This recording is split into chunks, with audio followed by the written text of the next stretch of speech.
Hello' guys welcome back to my YouTube channel আৰু মই জয়ন্তই মোৰ অন্য এটি ভিডিঅ'লৈ আপোনালোক সকলোকে স্বাগতম জনাইছোঁ আৰু আজি আমি হাউলিৰ ৰাস চাবলৈ গৈ আছোঁ 2 বছৰৰ মূৰত আৰু মোৰ লগত আছে এয়া জিন্তু আৰু আমি দুইটাই যাম আজি ৰাস চাবলৈ।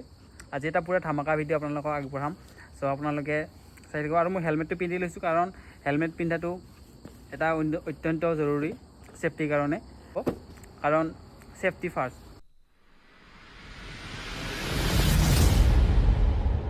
ৰাস আৰম্ভ হোৱা যে 7 দিন হৈ গ'ল, তামাম ভিৰ হৈছে কিজান। যি নহওক আমি যাই থাকোঁ আৰু আপোনালোকক সকলোখিনি দেখাবলৈ চেষ্টা কৰিম। মানে মোৰ ভিডিঅ' বনাব অলপ লাজ লাগে না মানুহৰ মাজত। আৰু বাইক চাইক পাৰ্কিঙত থৈ আমি এতিয়া ভিতৰলৈ সোমাই আহি আছোঁ। মানুহ দেখছি না নাই, কেনে মানুহ একদম বাপ্পা ঐ। আৰু ইয়াত যে ভিৰ দেখছে এই কি কাৰণে জানে নাই? টিকেট কটা মানুহৰ ভিৰ। মানুহ একদম পাগলা হৈ গৈছে টিকেট কাটবা কাৰণে। ময়ো এটা টিকেট কাটিম বুলি ভাবছিলোঁ, কিন্তু মানুহৰ ভিৰ দেখি বোলো দে আৰু নমস্কাৰ দূৰৰ পৰাই। চাওক না কি মজাকৈ সজাই থৈছে, কাৰোবাৰ ভাগ্যত আছে। টিকেট এটা পালি ভাগ্যখন পৰীক্ষা কৰিব পাৰিলোঁ হয়, পিছত নাপালোৱে কি কৰিবি, উপায় নাই ইয়াত। আৰু এইখন হৈছে এইবাৰৰ হাউলি লটাৰী খেলৰ প্ৰথম পুৰস্কাৰ, যিখন হৈছে Audi A4। কেনে চালিয়া গাড়ী। নেক্সট ইফালে চাওক, এইবিলাক মূৰ্তি ধুনীয়াকৈ সজাই থৈছে। এইফালে মূৰ্তিৰ জৰিয়তে মহাভাৰতৰ যুদ্ধখন দেখাইছে।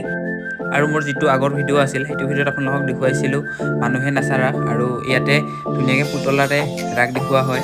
আৰু সেইটোৱে হৈছে উজনিৰ ৰাস আৰু নামনিৰ ৰাসৰ মাজৰ পাৰ্থক্য। আৰু এইফালে শ্ৰীকৃষ্ণৰ কালীয় দমন বধ দেখাব চেষ্টা কৰিছোঁ।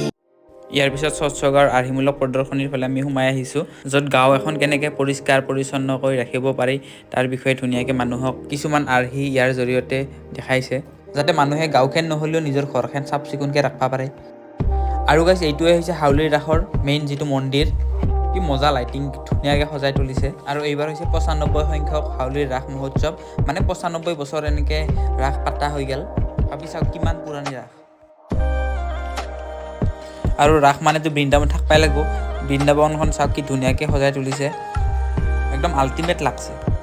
আপোনালোকে যিখন মোৰ পিছফালে ময়ূৰৰ পাখি দেখিছে, এইখন হৈছে নাৰিকলৰ পাতৰ নিচিনা দেখি, কিন্তু এইখন হৈছে বাঁহৰে তৈয়াৰ কৰা। ইয়াৰ পৰা আপোনালোকে চাব গ'লে বাঁহেৰে সম্পূৰ্ণ বাঁহেৰে তৈয়াৰ কৰা, ইমান ধুনীয়াকৈ বনাইছে। আৰু সেইকাৰণে মানুহবিলাক ইয়াতে গোট খাইছে চেল্ফি জ'ন হিচাপে। বহুত মানুহ ইয়াতে চেল্ফি লৈ আছে ইয়াতে। আৰু এইখন হৈছে হাউলিৰ ৰাসৰ মেইন ষ্টেজ, য'ত কম্পিটিশ্যনবিলাক হৈ থাকে। এতিয়া বিয়ানাম প্ৰতিযোগিতা হৈ আছে। আৰু গাইজ, মোৰ পিছফালে আপোনালোকে চাব পাৰে কিমান মানুহ হৈছে, বহুত মানুহ। আৰু এতিয়া সময় হৈছে প্ৰায় 7টা 7:30 বাজিছে, আৰু মানুহ আহি আছে আৰু বহুত ভিৰ হ'ব।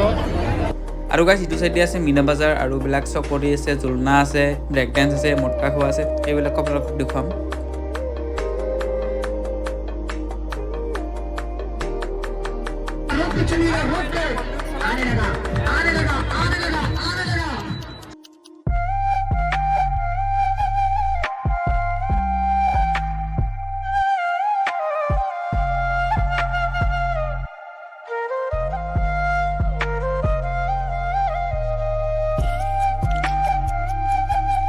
নাগৰতলাত উঠবা মন আছিল, কিন্তু মানুহৰ ভিৰ চাওক না, লাইন চাওক। এই লাইনত থিয় হ'ব লাগিলে আজি পূজা চাই নহ'ব, সেইকাৰণে বাদ দিলোঁ আৰু। এতিয়া আমি যিটো মই ব্ৰেক ডান্সৰ দিম, তাৰ কাৰণে আমি টিকেট কাটিলোঁ। মানুহ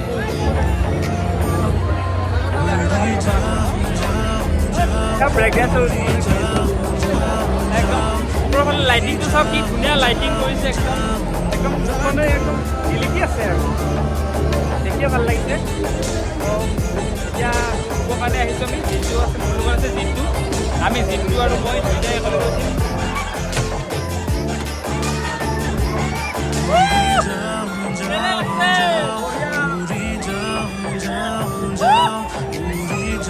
আৰু ইয়াৰ পিছত আপোনালোকক দেখুৱাম মটকা খোৱা, মানে য'ত এই কুৱাটোৰ ভিতৰা মানে গাড়ীবিলাক ঘূৰি থাকে। এই বুলেটখনো বোলে এই ভিতৰা ঘূৰিব। আৰু আমি আছোঁ এতিয়া মটকা খোৱা চাবৰ কাৰণে আহিছোঁ। আমি ওপৰত আছোঁ, আৰু ইয়াৰ পৰা আপোনালোকক হাউলিৰ ৰাসৰ গোটেই ভিউটো দেখুৱাম।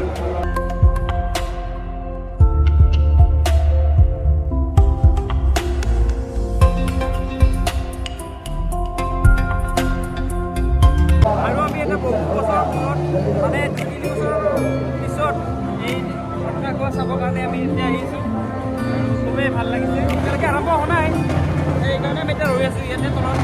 এই গাড়ীকেইখন লগাই লৈছে আৰু এতিয়া ষ্টাৰ্ট হ'ব তেতিয়া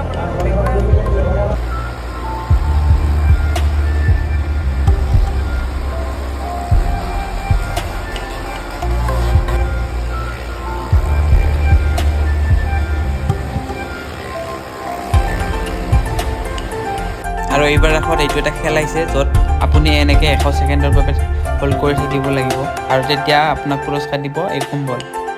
এই দাদাজনে পাৰেনে নাই চাওকচোন। অলপৰ কাৰণে নোৱাৰিল। আৰু আমি মতা খোৱা চাই এতিয়া গ্ৰন্থমেলাৰ ফালে সোমাই আহিছোঁ। মিছা ক'লে কিডাল হ'ব, এক্সট্ৰা কিতাপ পঢ়া মোৰ হেবিট নাই, তথাপিও ইয়ালৈ আহি ভাল লাগিছে। আৰু এই কিতাপখনৰ নামটো দেখি মোৰ খুবেই ভাল লাগিছে, মোৰো এটা সপোন আছে। আৰু কিতাপখন লিখিছে ডক্টৰ ৰুবুল মাউত। আৰু যিসকলে কিতাপ পঢ়ি ভাল পায় তেওঁলোকে এইখন পঢ়ি চাব পাৰে। আৰু এইফালে ছায়েন্স এক্সিবিশ্যন পাতিছে য'ত হাউলিৰ মূৰ্তিটোৰ এটা মডেল তৈয়াৰ কৰিছে।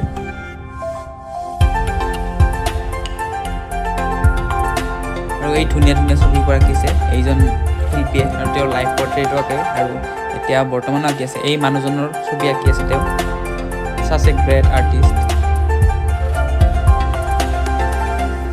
আৰু ইয়াতে আছে গংগা যমুনা, মানে য'ত শৰীৰ এটা কিন্তু মানুহ দুজন। আৰু ইয়াৰ কাষতে আছে কথা কোৱা পুতলা জয় আৰু বিজয়। আৰু আমাৰ পূজা চাহ হৈ গ'ল, আমি এতিয়া ঘৰত যাই আছোঁ। আৰু ঘৰলৈ আহি থাকোঁতে এনেকৈ দেখিলোঁ মানুহজন এক্সিডেণ্ট হৈ পৰি আছে আৰু মই এম্বুলেঞ্চক ফোন কৰি মাতিলোঁ আৰু এম্বুলেঞ্চখন আহি গ'ল। তাৰপিছত মানুহজনক হস্পিটেললৈ লৈ যায় আৰু আশা কৰোঁ মানুহজন এতিয়া সুস্থ হৈ আছে।